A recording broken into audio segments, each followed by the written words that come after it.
Hey, good afternoon, everybody. Want to just walk through some final race instructions for Sundance Spearfish this coming Sunday on September 8th.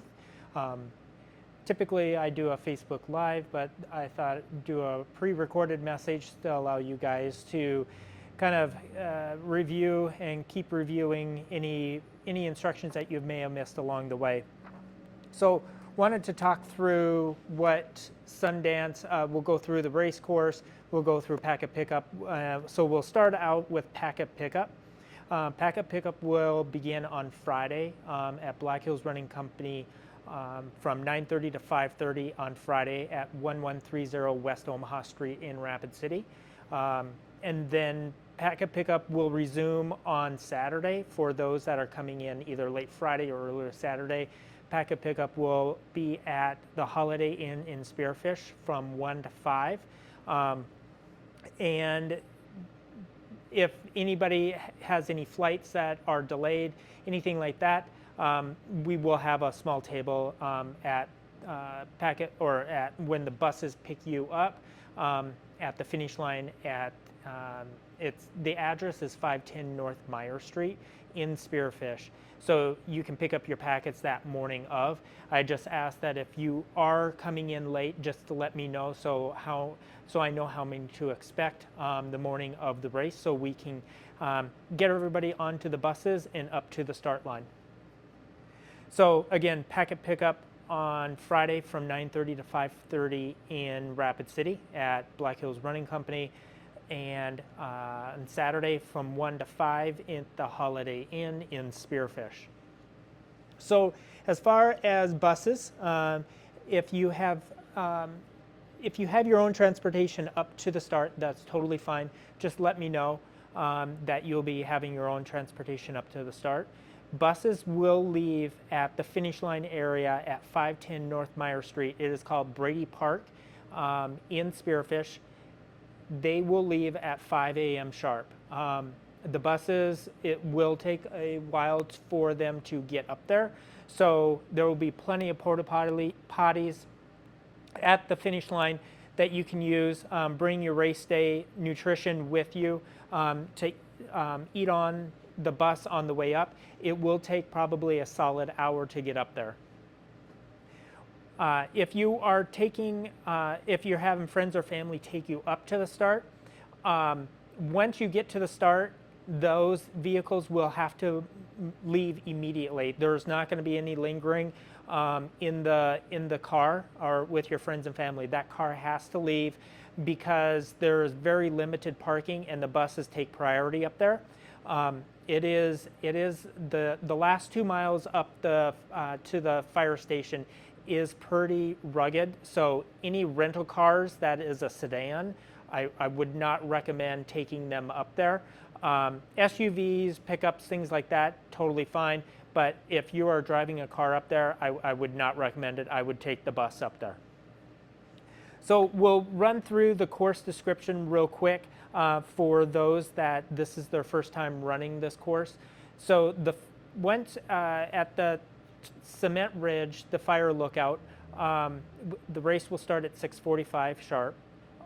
The first 2 miles is on that fire trail going down the canyon or along the ridge. This is where I ask that everybody really watch their footing. There is some washouts, there are some big rocks, so just be careful. It's going to be light out, but I just ask that you be careful going down the first 2 miles. It is a significant decline down the ridge, so I just really watch your footing. You're going to encounter 5 cattle guards along the way. And the first cattle guard is just right past mile 1. We will have plywood out that people can run over, so you don't have to skip across the cattle guard. But again, watch your footing going across the plywood. Once you hit the bottom of the ridge, that is exactly mile 2. You're going to encounter 2 cattle guards right there, one right after the other. And when you turn off of the ridge, you're going to encounter the one and only hill. It is a half mile long. up and over it, and you'll see the first aid station right at the top of the hill. That is mile 2.5. As you migrate down on the gravel road, you'll cross over Wyoming and into South Dakota. And there will be numerous aid stations along the way on the gravel roads. You can run the tangents on the gravel roads, but please note that it is a open road, but very little traffic is out there at 7 o'clock in the morning on a Sunday morning. You will probably encounter some cows along the way. With the more heavy traffic, the cows will be pushed into the meadows, but you may experience a cow or two out there. A couple of years ago, at about the 10K mark, the lead ran into a herd of elk, but that was several years ago. I have not heard of any elk herds up there recently, but you will experience cows out there. Again, there's going to be 5 cattle guards. You're going to experience all 4 of them in the first 10K, and then the last one at about mile 7.5 or so. Again, every single cattle guard is going to have plywood on it. And again, when you're on the gravel road, you can run the tangents. Individuals that have asked if they could have friends and family support them along the way or cheer them on, that is totally fine. I just ask after the gravel road, when you hit Savoy, the hotel, and onto Spearfish Canyon, that's where they can cheer you on. I just don't want a whole lot of traffic out there. Kicking up dust for the runners is just not needed.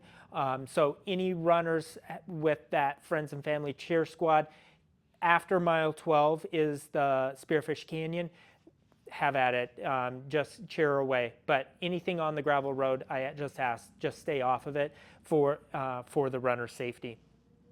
You're going to experience aid stations every 2 to 3 miles within the course. Once you get to Spearfish Canyon, the road is it will be an open highway. You will stay left of the white line all the way down, running against traffic. Absolutely no course cutting or running the tangents on that. That is not the certification on the canyon road or on the highway.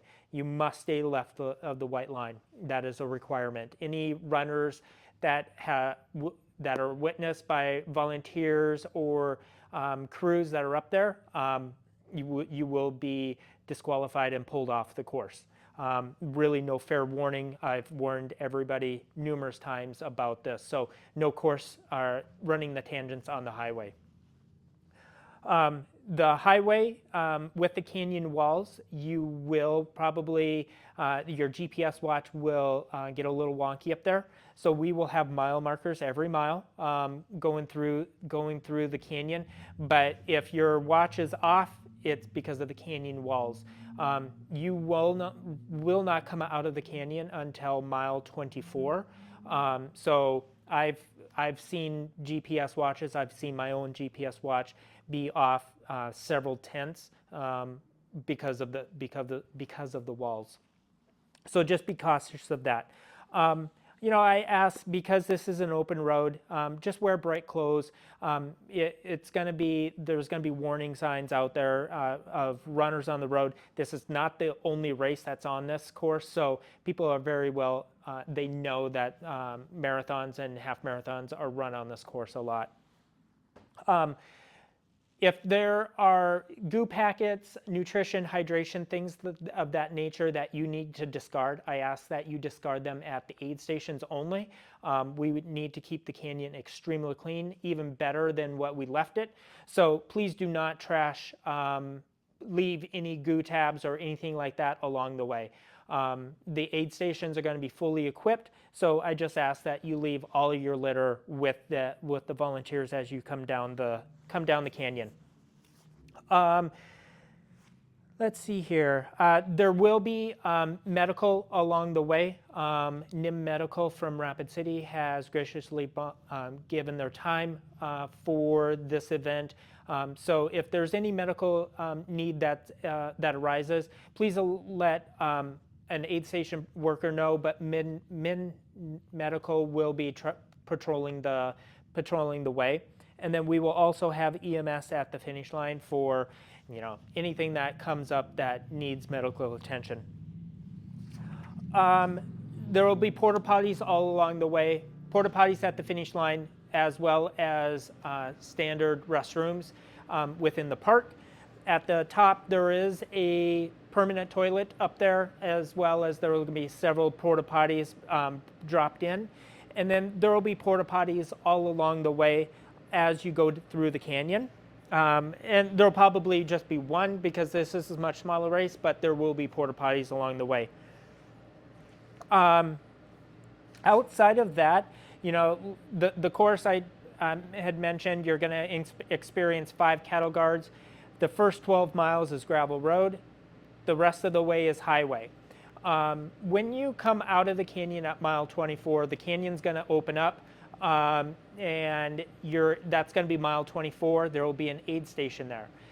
As you pass mile 24, individuals that are familiar with the canyon know about this. There is a firing range to the right of you as you come out. It'll be a little past mile 24. So on Sunday mornings, I know it's quite active out there, so you may hear some gunshots. So just know that there is a firing range right there, so I don't want anybody startled. Again, anybody that is local, everybody knows about the firing range out there, but individuals coming in just want to make sure that you're not startled with the range. When you get to mile 20, a little before 25, we're going to be taking a left onto Winterville. For those that have run Leading Ladies, Casa Half Marathon, Dakota Spirit, everybody is accustomed to jumping onto the bike path at Winterville. Sundance is not the same as those races.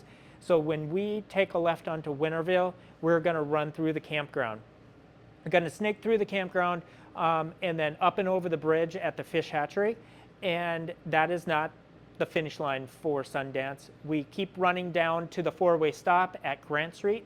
We will take a left on Grant and then an immediate right onto Meyer, and you'll see the finish line. We're going to have volunteers patrolling all the way from Fish Hatchery, pushing all the runners down to the 4-way stop, left onto Grant, and then right onto Meyer. And I ask that all cheer squads and individuals cheering the runners on to not loiter Grant Street or Meyer Street. We will have volunteers out there just kind of keeping people off the road. You would think that's just common sense, but I think during marathon day, people kind of really want to be out there with the runners, but it is an open road, so we need to obey all laws. When we get to Meyer, and this is really for the volunteers and to the friends and family cheering you on, there is absolutely no parking on Meyer Street. We're going to have signs along the way to say you can't park there, but you really can't. There's no parking on Meyer, but there's plenty of parking at the Passion Play. We have opened up the gates. I've rented the entire parking lot. We could fit 5,000 cars up there if we needed to. Passion Play, there will be some gates that will be open and plenty of parking up the hill, as well as down by City Park. So there's plenty of parking for everybody, just no parking on Meyer Street or North Meyer. Outside of that, weather at the top is probably going to be high 40s, low 50s. Right now, the weather is looking to be a high of 80, low 80s that day on Sunday, but that's really in the afternoon, not in the morning. We should be all wrapped up we need to be wrapped up by 12:45 because it's a 6-hour permit.